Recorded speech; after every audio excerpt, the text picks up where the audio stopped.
નમસ્કાર વિદ્યાર્થી મિત્રો, નવયુગ શાળા કેળવણીથી તમારું હાર્દિક સ્વાગત કરવામાં આવે છે. અને આજના આપણે ઓનલાઈન લેક્ચર વિડીયોમાં જોઈશું કે ઓહમનો નિયમ છે એ કઈ રીતના સાબિત કરવાનો. ગયા તાસની અંદર આપણે જોઈ ગયા હતા કે પ્રયોગના આધારે ઓહમનો નિયમ કઈ રીતના આખું કાર્ય કરતો હતો.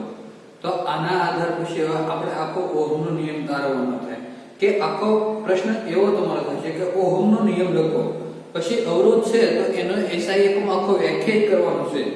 એને વ્યાખ્યાયિત કરીને એનો ઉપયોગ કઈ રીતના થાય છે એને સમજાવવાનો છે. એટલે ક્વેશ્ચન કેવો છે તમારો, તો ક્વેશ્ચન તરીકે લખી નાખો ઓહમનો નિયમ. ઓહમનો નિયમ લખો કે ઓહમે જે એનો નિયમ આપ્યો હતો એ એનો નિયમ લખવાનો છે. પછી અવરોધનો એસઆઈ એકમ, અવરોધ એસઆઈ એકમ વ્યાખ્યાયિત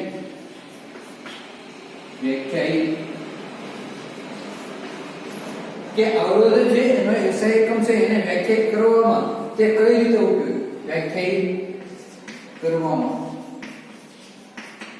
તે કઈ રીતે ઉપયોગી છે તે સમજાવો. કે આખો ઓહમનો નિયમ લખ્યો, ઓહમના નિયમ લખ્યા બાદ અવરોધનો જે એસઆઈ એકમ, જે અવરોધ છે એનો એસઆઈ એકમ આવે છે, તો ઈ અવરોધનો એસઆઈ એકમ આપણે કઈ રીતના એનો વ્યાખ્યાયિત કરીએ છીએ એ આના મદદથી આપણે સમજાવવાનું છે. તો સૌપ્રથમ આપણે ઓહમનો નિયમ લખશું કે ઓહમનો નિયમ આપણને શું કહેવા માંગે છે. આપણે શું જોયું હતું કે ઓહમનો નિયમ છે એ પ્રવૃત્તિના આધારે આખીની પ્રવૃત્તિ જોઈ હતી. ગ્રાફ બનાવેલો કોનો મળતો હતો, v વિરુદ્ધ i નો. પણ ઈ ગ્રાફ કેવો મળતો હતો, સૂર્યક મળતો હતો. સૂર્યક મળતો હોવાના કારણે v વિરુદ્ધ i ચલે છે. અને હવે અસળાંક લેવો હોય તો v i r અવરોધ નામનો એક અસળાંક લેવામાં આવે છે. તો આ રીતના આખો ઓહમનો નિયમ કઈ રીતના એનો નિયમ છે એ હું તમને સમજાવું, લખું અને સમજાવી દઉં કઈ રીતે. તો લખો પહેલા અચળ તાપમાને, અચળ તાપમાને જે તાપમાન છે એ અચળ રાખવાનું. હવે વાહક તારમાંથી પસાર થતો વિદ્યુત પ્રવાહના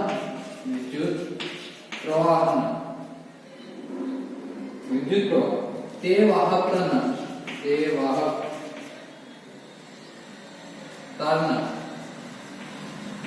બે છેડા વચ્ચેના વિદ્યુત સ્થિતિમાનના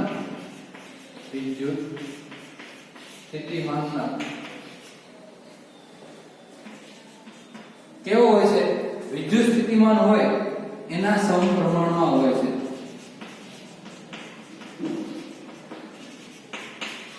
કઈ રીતે જોઈએ કે અસલ તાપમાને આપણે વાહકતામાંથી શું પસાર કરીએ છીએ, વિદ્યુત પ્રવાહ પસાર કરીએ તો તે વાહકતાના બે છેડા વચ્ચે વિદ્યુત સ્થિતિમાનનો જે તફાવત છે એ કેવો લેવામાં આવશે, અસલ લેવામાં આવશે. એટલે એના આધારે આપણે કેવું હોય તો વાહકતામાં વહેતો વિદ્યુત પ્રવાહ શું કહી શકાય, I, અને તેના બે છેડા વચ્ચે ઉત્પન્ન થતો વિદ્યુત સ્થિતિમાનનો તફાવત એને શેના વડે દર્શાવે, તો એના આધારે આખો ઓહમનો નિયમ આપણે લેવાનો છે. તો વાહકતામાં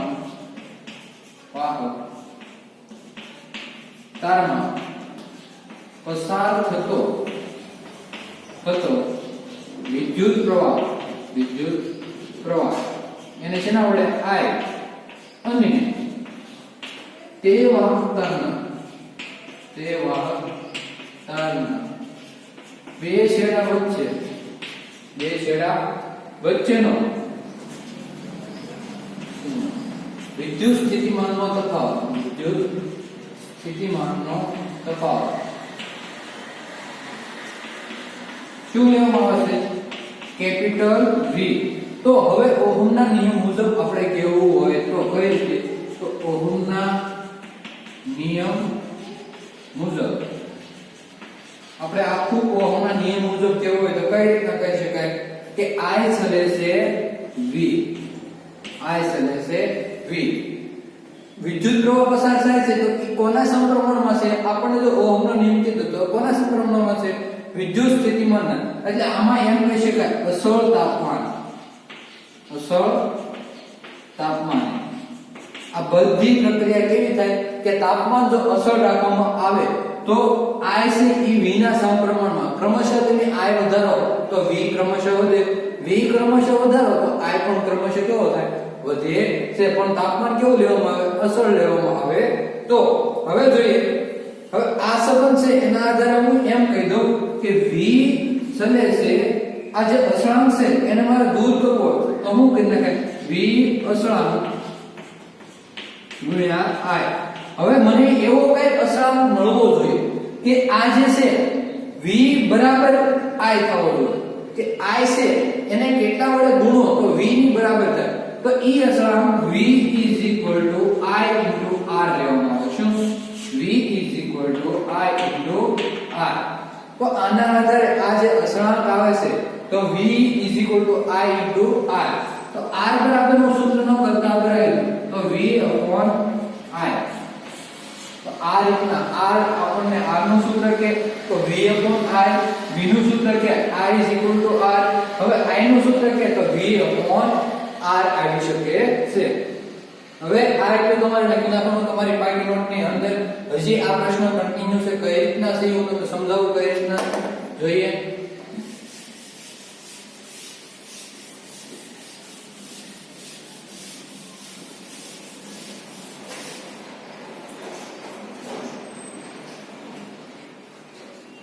આ જે સમીકરણ છે એમાં R ને R આપેલ ધાતુનો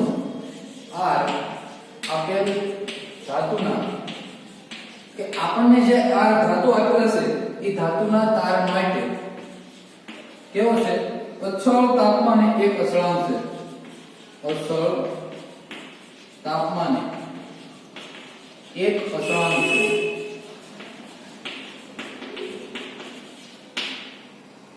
અને તેને તારનો અવરોધ કહેવાય. અને તેને શું કહેવાય? તારનો અવરોધ કહે છે.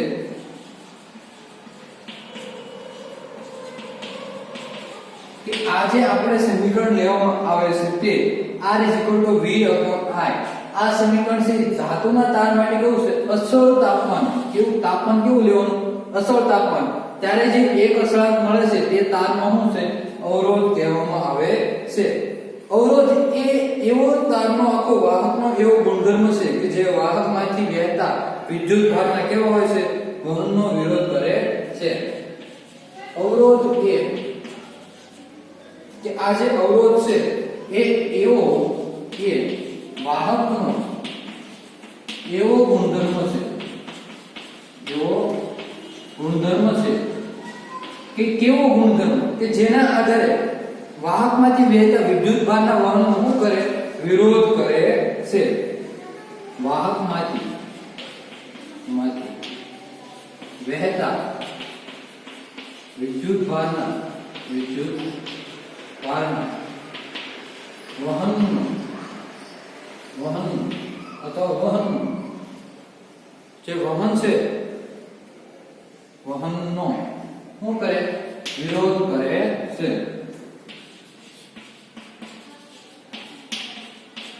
આ કઈ રીતે જો આ અવરોધ જે છે એનો ગુણધર્મ એ છે કે વિદ્યુત ભાર છે એ તારમાંથી જે વિદ્યુત ભાર પસાર થાય છે એનો શું કરતો હોય? કે વિરોધ કરતો હોય છે. હવે અવરોધ જે છે એનો SI એકમ શું છે? એની સંજ્ઞા કઈ રીતના છે? એ કઈ ભાષા ઉપરથી પડ્યો છે એ પણ જોઈ લીધી. અવરોધનો SI એકમ શું છે? ઓહમ છે. ઓહમ એને આની સંજ્ઞા વડે દર્શાવે છે. ઓહમ છે. જે ગ્રીક ભાષા છે એના ઉપરથી ગ્રીક ભાષા પરથી પડ્યો છે. એક ગ્રીક ભાષા છે એના આધારે આખો ઓહમનો નિયમ જેને શું કહેવાય છે ઓમેગા પણ કહી શકાય છે તેને આ સંજ્ઞાને ઓમેગા પણ કહી શકાય છે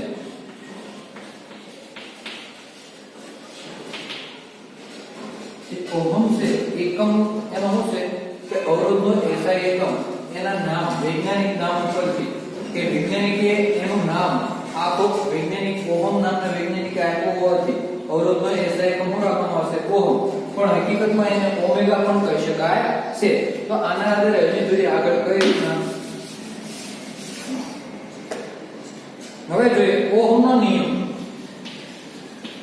ઓહમના નિયમ પરથી શું છે R બરાબર V upon I આવું સૂત્ર છે R બરાબર V upon I તો આના આધારે અવરોધનો જે SI એકમ છે જેને વ્યાખ્યાયિત કઈ રીતના કરવો તે પછી આખી વ્યાખ્યાના આધારે એનું સૂત્ર કઈ રીતના છે તે આખા પ્રશ્નની અંદર હવે શું છે કે ઓહમનો નિયમ હતો એ આપણે સમજાવી દીધો પછી અવરોધનો જે SI એકમ છે તો એને કઈ રીતના એનો ઉપયોગ થાય છે એ સમજાયો હવે આ SI એકમ છે એને કઈ રીતના વ્યાખ્યાયિત કર્યો એની વાત કરીએ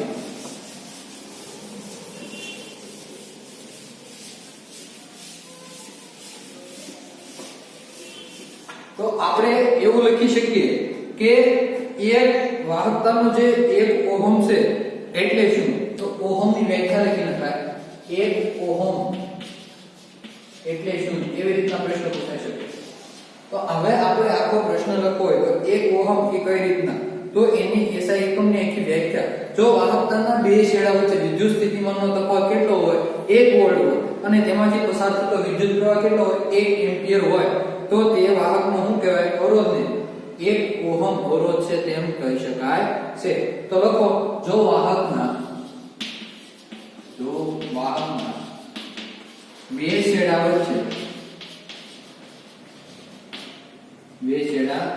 વચ્ચે વિદ્યુત સ્થિતિમાનનો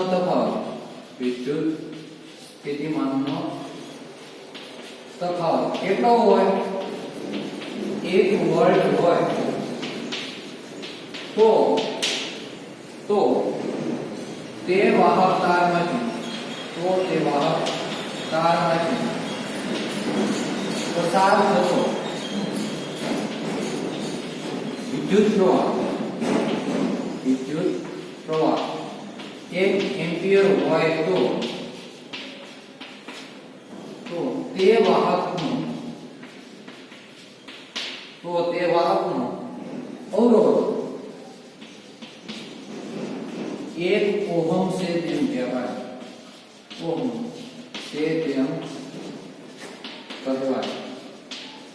હવે આના આધારે એનું સૂત્ર લખવું હોય આખું 1 ઓહમ તો કઈ રીતના તો 1 ઓહમ બરાબર શું લખી શકાય 1 વોલ્ટ ના છેદમાં 1 એમ્પિયર 1 વોલ્ટ ના છેદમાં 1 એમ્પિયર અથવા તો આ રીતના એને સંજ્ઞા સ્વરૂપે 1 ઓહમ બરાબર 1 વોલ્ટ ના છેદમાં 1 એમ્પિયર આ રીતે પણ એને આખું વ્યાખ્યાયિત કરવામાં આવે છે કે કઈ રીતના ઓહમનો નિયમ છે તો ઓહમના નિયમના આધારે એનો SI એકમ જે છે એને કઈ રીતના વ્યાખ્યાયિત કરવામાં આવે છે ત્યારબાદ જે SI એકમ છે એનું સૂત્ર કઈ રીતના બને છે તો એ આપણે આ ક્લાસની અંદર આખો અભ્યાસ કર્યો છે હવે પછી જોઈશું કે કઈ રીતના વિવિધ આપણને તો આ પ્રશ્ન જે છે ઓહમના નિયમનો એ પ્રશ્ન તમારે તમારી પાકી નોટની અંદર આખો લખી નાખવાનો રહેશે અને તમારે આ પ્રશ્નમાં ફરજિયાત પૂછાઈ શકે છે કે કઈ રીતના ઓહમનો નિયમ છે તો એને કઈ રીતના વ્યાખ્યાયિત કરવામાં આવે છે તો એ પણ તમારે આખો પ્રશ્ન પૂછાઈ શકે છે હવે પછીનો પ્રશ્ન એવો છે કે કોઈ પણ એક પ્રવૃત્તિ જો તમને આપી છે કે એક નિક્રોમનો તાર એક ટોર્ચ એક બલ્બ પછી 10 વોલ્ટના બલ્બ લેવામાં એની સાથે એમીટર કળ અને જોડવામાં આવે છે ત્યારબાદ 1.5 વોલ્ટના કોઈ પણ દરેક 4 સૂકા પોસ્ટ લેવામાં આવે તો એને કઈ રીતના આખું શ્રેણીમાં જોડીને તેની સાથે એમીટરને પણ કેવું શ્રેણીમાં જોડવાનું આપણે જે ઓહમનો નિયમ સાબિત કરવાની પ્રવૃત્તિ હતી એની જેવો જ આખો પ્રયોગ છે. હવે જોઈએ એ તમારી પ્રવૃત્તિ કઈ રીતના છે. અહીંયા એમીટર જોડેલું છે, પછી x અને y આવા બે શેડ આપેલા છે. એમીટર અહીંયા જોડેલું છે. ત્યારબાદ તમને જે બેટરી છે એ કેટલી કુલ ટોટલ 4 લેવાની છે. એટલે વિદ્યુત કોષ કેટલા 4. એની સાથે કોઈ પણ કળ જેને k વડે દર્શાવેલું છે. શેના વડે તમારે સોંપણીમાં k વડે દર્શાવેલું છે. બેટરીનો પોઝિટિવ નેગેટિવ કઈ રીતના પોઝિટિવ કઈ રીતના નેગેટિવ. જો બેટરીનો જે શેડો પોઝિટિવ આવે એની સાથે શેનો એમીટરનો શેડો પોઝિટિવ, બેટરીનો શેડો જેની સાથે નેગેટિવ આવે એની સાથે એમીટરનો શેડો કેવો નેગેટિવ લેવામાં આવે છે. હવે x અને y છે એની વચ્ચે શું જોડવાનું? એક તો નિક્રોમ તાર જોડવાનો છે, પછી ત્યારબાદ શું કે 10 વોલ્ટનો જે આપણે બલ્બ લીધો એને ક્રમશઃ જોડવાનો છે.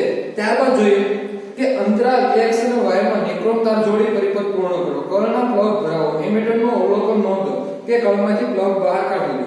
કે હવે હું કરું કે આ જે x અને y નો જે વાહક તાર છે એમની સાથે નિક્રોમ તાર જોડો. ત્યારબાદ એમીટરનું અવલોકન જોવાનું. ત્યારબાદ હવે શું કરું કે આ x અને y નો જે તાર છે અલગ અલગ બેટરી લીધી. પહેલી 1.5 ની, પછી પાછી 1.5 એટલે કેટલી 3 ની, પછી 4.5 અને 6 ની. તો આવી રીતે ક્રમશઃ ચારે બેટરીનું શું કરવાનું અવલોકન એમીટરની અંદર કરવાનું છે. એક વખત કયો નિક્રોમ તાર, ત્યારબાદ શું વિદ્યુત બલ્બ આ રાખીને પણ શું કરવાનું છે આખું અવલોકન કરવાનું છે. પછી શું થાય છે એ આપણે કહેવાનું છે. હવે તમારું આખું કોષ્ટક શું હતું?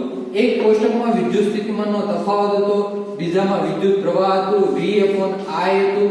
તો આના આધારે આખો ગ્રાફ મેળવવાનો આલેખ કે V વિરુદ્ધ I નો આલેખ આપણને કઈ રીતના મળે છે. અહીંયા શું હતું વિદ્યુત કોષની સંખ્યા અથવા તો વિદ્યુત કોષ છે એની સંખ્યા 1 2 3 4 5 જે કાંઈ હોય અને વિદ્યુત સ્થિતિમાનનો તફાવત એનો વોલ્ટેજ ને બધું આપણે માપવાનું હતું છે. તો આના આધારે આખો પ્રયોગ આપણે પ્રવૃત્તિ તમારી 12.2 જે અહીંયા પૂર્ણ થાય છે કે કઈ રીતના સારો વાહક, તો કોને સારો વાહક કેવો અને કોને ન સારો કેવો. તો આના આધારે સારો વાહક અને મંદ વાહક આ બંનેની વ્યાખ્યા કરી શકાય છે. કઈ રીતના સારો વાહક કે વાહકમાંથી અવરોધનું ઓછામાં ઓછું કે વાહક જે છે એની અંદર સૌથી ઓછો અવરોધ હોય તો એને કેવો કહી શકાય કે સારો વાહક કહી શકાય છે. અને જો સૌથી વધારે અવરોધ હોય તો એને કેવો કહી શકાય છે મંદ વાહક કહી શકાય છે. ત્યારબાદ જે અવરોધ છે એની ઉપર આધાર રાખે કે કયો અવરોધ વધારે છે કયો અવરોધ ઓછો છે. એના આધારે કોને સારો વાહક કેવો અને કોને મંદ વાહક કેવો આ પણ આપણે સમજાવી શકાય છે. હવે આગળ જોઈએ.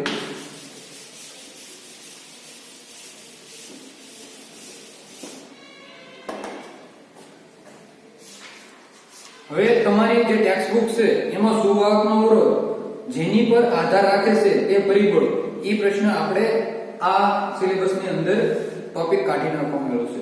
હવે અવરોધક તંત્રનો અવરોધ, કોઈ પણ અવરોધ હોય એના તંત્રો હોય એનો અવરોધ કઈ રીતના લેવામાં આવે. તો પહેલા હું તમને સિમ્પલ માહિતી દઈ દઉં કે અવરોધકના તંત્રનો અવરોધ કઈ રીતના લેવામાં આવે એની માહિતી હું તમને આપી દઉં.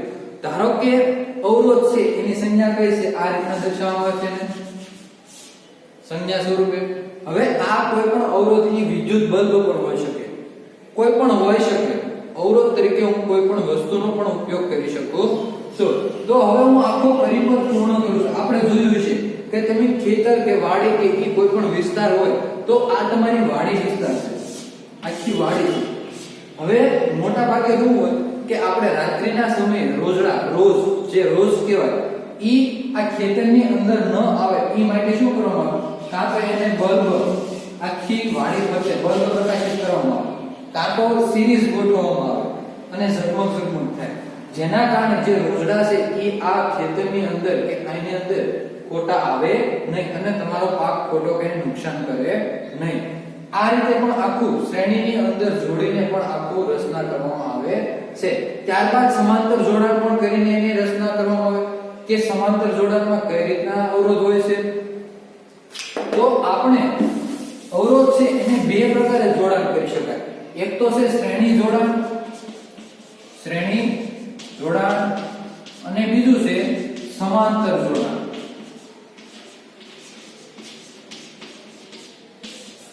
અવરોધને કેટલા પ્રકારે જોડાણ કરી શકાય છે? બે પ્રકારે. એકને કહેવાય છે શ્રેણી જોડાણ અને બીજાને કહેવાય છે સમાંતર જોડાણ. હવે શ્રેણી જોડાણ છે એના માટે કઈ રીતનો આખો પરિપથ બને છે અને શ્રેણી જોડાણ અને સમાંતર જોડાણ આ બંનેના પરિપથ કઈ રીતના અલગ અલગ છે સમજાવી દઉં છું. તો શ્રેણી જોડાણ અને બીજું છે સમાંતર જોડાણ.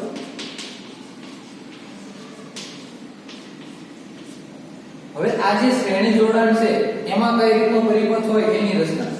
તો અલગ અલગ ત્રણ અવરોધ લેવામાં આવે.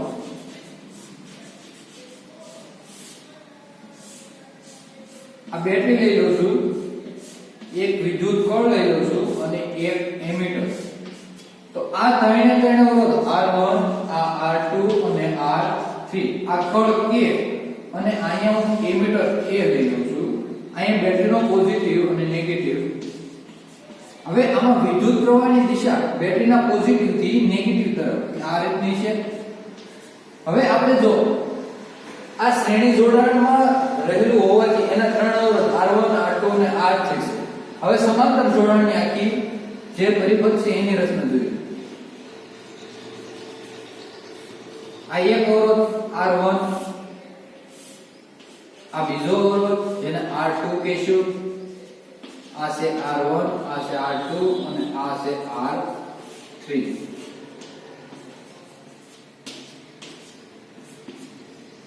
બેટરીનો positive negative positive negative positive negative અને વચ્ચે એમીટર અથવા તો અહીંયા કળ પણ લઈ શકો છો.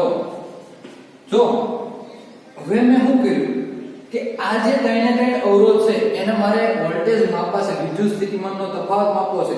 તો એને હંમેશા વોલ્ટમીટર કેવું જોડવાનું? આખું સમાંતર જોડવાનું. એટલે આ રીતનું એક વોલ્ટમીટર V1, પછી બીજું વોલ્ટમીટર એને V2 કહી દઉં, ત્રીજું વોલ્ટમીટર એને હું V3 કહી દઉં. તો આ રીતે એને કેવો જોડવામાં આવે છે? આખા એને હંમેશા સમાંતર જોડવામાં આવે છે. અને હવે આ સમાંતર જોડાણની અંદર જે છે એને મારે આખું વિદ્યુત સ્થિતિમાનનો તફાવત માપવો છે. તો એ બધાને સમાંતર જોડી દેવાનો અને જે કંઈ મળે એ આપણને વિદ્યુત સ્થિતિમાનનો તફાવત મળે છે. હવે આમાં પણ વિદ્યુત પ્રવાહની દિશા ક્યાંથી ક્યાં? બેટરીનો પોઝિટિવ થી નેગેટિવ તરફ. પણ આ જે પરિપથ છે એ બાજુથી કે પોઝિટિવ તરફથી શરૂ કરીને નેગેટિવ તરફ, બહારની તરફ, અંદરની તરફ કે તો ક્યાંથી ક્યાં? માઈનસ થી પ્લસ ની તરફ. એવી રીતના બેટરીની અંદર કેમ વિદ્યુત પ્રવાહનું વહન થાય? માઈનસ થી પ્લસ તરફ. તો હવે તમારે એમ કહેવું કે વોલ્ટમીટર છે એનો પોઝિટિવ નેગેટિવ છેડો કયો? તો વોલ્ટમીટરનો પોઝિટિવ જે બેટરીનો પોઝિટિવ છે એની સાથેનો તે અને વોલ્ટમીટરનો નેગેટિવ જે બેટરીનો નેગેટિવ છે એની સાથેનો આવી રીતના પ્લસ માઈનસ. આમાં પણ એ રીતે. તો આ સિમ્પલ આપણે જે કાંઈ છે કે આખું શ્રેણી જોડાણ અને સમાંતર જોડાણ કે અવરોધકોના તંત્રનો અવરોધ કઈ રીતના બે કે શ્રેણી જોડાણ અને સમાંતર જોડાણ એની મદદથી થાય છે એનો આપણે આવતા તાસની અંદર કે શ્રેણી જોડાણ છે તો કઈ રીતના એનું સૂત્રની તારવણી કે આખો અવરોધ છે તો એના આધારે મારે એનું અવરોધ આખા શ્રેણી જોડાણમાં રહેલા અવરોધનો અવરોધ મેળવવો છે તો એ કઈ રીતે, સમાંતર જોડાણમાં આ ત્રણનો અવરોધ મેળવવો છે તો એ કઈ રીતે, તો એના સૂત્રો આપણે આવતા તાસની અંદર અભ્યાસ કરીશું. હાલ આપણે જે એક મુદ્દો લીધેલો છે કે ઓહમનો નિયમ લખો, એમાં અવરોધનો SI એકમ વ્યાખ્યાયિત કરવા માટે કઈ રીતે ઉપયોગી થાય છે એ સમજાવો. એ પ્રશ્ન આખો તમારે એકવાર તમારી રફ નોટની અંદર લખી નાખવાનો છે, એક વખત પાકી નોટની અંદર લખી નાખવાનો છે. બસ અસ્તુ, જય હિન્દ, જય ભારત.